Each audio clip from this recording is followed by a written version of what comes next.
Hi guys! In this video, you're gonna learn how to post anonymously on Facebook group. Well, to do that, create a pseudonymous account.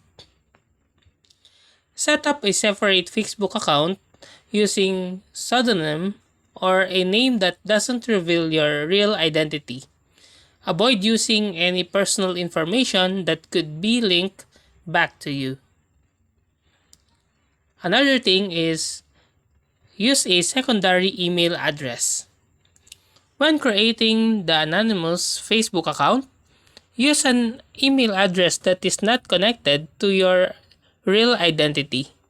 You can create a new email address specifically for this purpose using services like Gmail or Yahoo.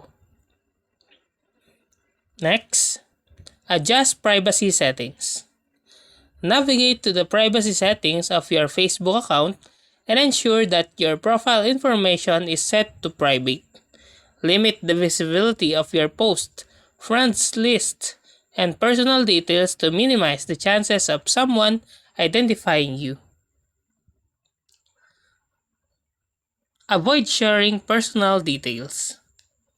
Be cautious about sharing any personal information such as your location, workplace, or contact details on Facebook.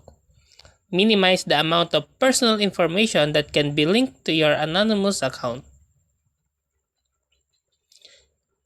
Use VPN or Tor. Consider using a virtual private network or the Tor browser to mask your IP address and further enhance your online anonymity.